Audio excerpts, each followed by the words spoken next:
안녕하세요. 새해 복 많이 받으세요. 안녕하세요. 세종시당 정책국장 방상희입니다. 네, 박성수 시의원입니다. 저희가 세종시당 두 번째 촬영을 하게 된 거죠? 네, 촬영은 세 번째고 두 번째 촬영이 폭망해서. 네, 그렇습니다. 그래서 다시 찍게 됐는데요. 어쨌든 여러분 2019년 2월에 첫 방송으로 만나 뵙게 돼서 반갑습니다. 네, 반갑습니다. 오늘은 저희가 예타면제 사업과 행안부, 그 다음에 자치경찰제 이렇게 세 가지 주제에 대해서 얘기를 나누려고 하는 거죠. 네, 예타 면제 사업도요? 네, 원래 그랬었나요? 네. 네, 국가균형발전 프로젝트로서 예타면제 사업 저희 세종도 네. 선정이 돼서 방송에서 이미 많이 다루시기는 했지만 그래도 세종시에 계신 분의 세종시의원님의 입장에서 또 한번 설명을 해주시면 좋을 것 같아요. 네. 그래서 예타면제 사업 선정과 그 다음에 의의, 그 다음에 앞으로의 진행 방향이라든지 간단하게 좀 설명해 주시겠어요? 지난번 이제 예타 면제 사업으로 세종시에서는 2건을 올렸었는데 하나가 이제 종합운동장 건립 사업이 있었고요. 또 하나는 세종 청주 고속도로 사업이었었는데 세종 청주 고속도로 사업이 이제 예타 면제 사업으로 최종 선정이 됐고요. 교통의 중심지로서의 그 면모를 또 갖추게 되는 거고요. 그쪽이 출발 지점이 장군 이쪽에서 시작하게 되면 네. 서울 세종 고속도로가 이 세로 방향, 남북 방향으로 연결이 된다고 그러면 동서 방향에서는 세종 청주 고속도로가 위치하게 돼서 그 교통 인프라가 기존보다 훨씬 더 좋아진다고 좀 볼 수가 있지요. 그렇게 되면 우리 자체적으로도 어떤 균형 발전이나 이런 것들을 좀 사업을 모색할 수도 있고 국토의 효율적 이용 측면에서 봤을 때 원래 세종시를 약 한 2시간 이내에 접근할 수 있는 그런 목표를 뒀었는데 그게 점점 더 가능해지고 실현되는 그런 과정이라고 좀 볼 수가 있죠. 행정안전부의 이전은 어떤 의미가 있나요? 그 당초에 저희가 행복도시 특별법이 최초에 제정이 될 때 이전하지 않는 기관이 6개로 좀 구체적으로 명시가 되어 있었는데 그게 이제 뭐 사법이나 아니면 외교 국방, 그다음에 대통령 의전을 담당하고 있는 행안부를 제외해서 외교부, 통일부, 국방부, 법무부, 여성가족부, 그다음에 행안부 이렇게 지금 6개의 기관이 이전에서 제외되는 기관이었었는데 지난 2017년도에 법이 개정되면서 행정안전부도 이전을 좀 하게 된 거고요. 제가 봤을 때는 뭐 행안부가 이전을 하게 되면 크게 한 3가지 제 개인적으로 좀 의미가 좀 있지 않나라고 생각을 하는데 첫 번째는 그 문재인 정부에서 목표를 하고 있는 지방 분권이나 뭐 자치 그 목표, 즉 서울 중심적 사고에서 세종으로 오게 되는 또 하나의 그 전향적인 의미를 좀 가질 수 있다고 보고 있고요.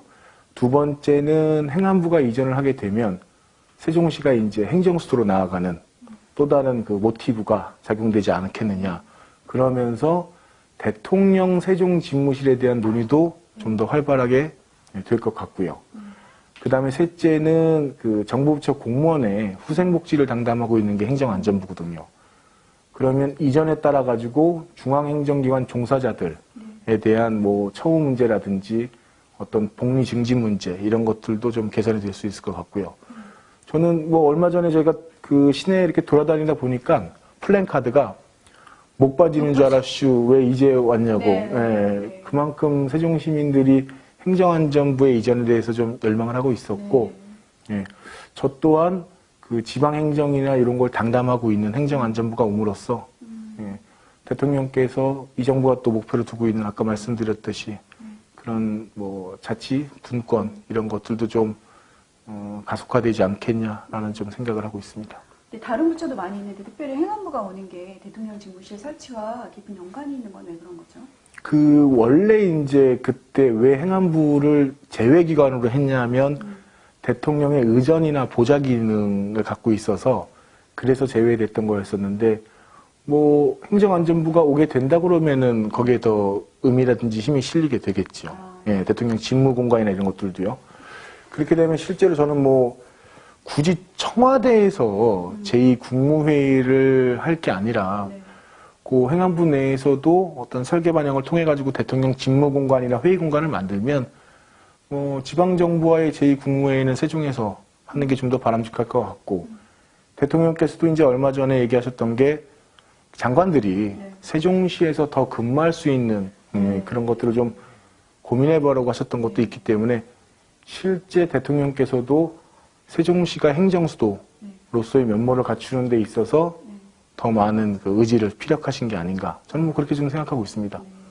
올해 9월 정도부터는 자치경찰제가 시행이 된다는 얘기를 제가 들은 것 같은데 어떻게 준비되고 있는지 또 자치경찰제가 뭔지 좀 설명 좀 부탁드릴게요. 이게 지금 9월부터 시작이 될 거라고는 얘기를 하고 있지만 아직은 그 법이 지금 제정이 되지 않아가지고 시기를 뭐 9월로 특정해서 말하기에는 좀 조심스럽긴 한데요. 일단 자치경찰제가 갖는 의미는 그 지방자치단체에다가 기존에 이제 그 정부가 갖고 있는 경찰권을 위임해 주는 거거든요. 그래서 저 경찰의 설치, 유지, 운영에 관한 뭐 이런 책임 등을 지방자치단체가 갖게 함으로써 지방분권의 또 다른 의미를 좀 갖는 것도 있고요. 지금 제주가 시행을 하고 있는데 구체적으로는 뭐 생활안전이나 지역교통 아니면 지역경비 그 다음에 광역단체 소관으로 해가지고 특별 사법경찰 등의 관리를 그럼 자치단체장이 할 수 있게끔 그렇게 좀 위임을 하는 거고요. 국가경찰제도가 갖는 장점은 뭐 합법성, 능률성 뭐 등등 해가지고 그런 거를 갖는 반면에 지방자치경찰로 되면 그 민주성이나 분권성, 그다음에 중립성, 그다음에 자치성들을 추구하게 될 거고요. 그 가장 큰 의미는 각 지방자치단체가 갖고 있는 특성에 맞게끔 자치경찰제를 좀 운영할 수 있는 장점이 있는 반면에 재정 여건에 따라서 치안 불균형이라든지 뭐 그런 거에 대한 문제가 있을 수 있어서 그거는 지금 입법 과정에서도 충분히 고려를 좀 해야지 추후에도 그 재정 여건에 대해서 치안이 불균형하다라는 그 것들이 좀 뭐라 그래야 될까요? 좀 부작용 그런 것들이 좀 야기되지 않을 테니까요. 충분히 좀 국회에서 논의 과정에서 그런 것들이 좀 많이 수렴되지 않나 그렇게 좀 보고 있습니다. 그러면 세종시는 자치경찰제 잘 준비하고 있나요? 그럼요. 지금 TF를 만들어가지고 잘 준비하고 있고요. 제가 봤을 때는 그 지금 서울, 제주, 뭐 세종 등에서 이렇게 좀 출범을 하게 될 텐데 세종이 아마 그 가장 적합한 지방에 그런 롤모델을 만들지 않을까 저는 그렇게 좀 생각하고 있어요. 근거는 역시 이춘희 시장. 뭐죠? 그 금남초등학교에 그 다리 만든 거 박석수 의원님이 하셨다면서요? 그러니까 제가 했다기보다는 당시에 이제 그걸 왜 얘기를 했냐면 면 지역에 사시는 분들하고 세종 시민인데 이 신도시라는 표현을 제가 원래 잘 안 쓰는데 이 건설 지역 이쪽에 이제 수변 공원이나 이런 것들 좀 넣고 그다음에 수변 데크도 놓잖아요.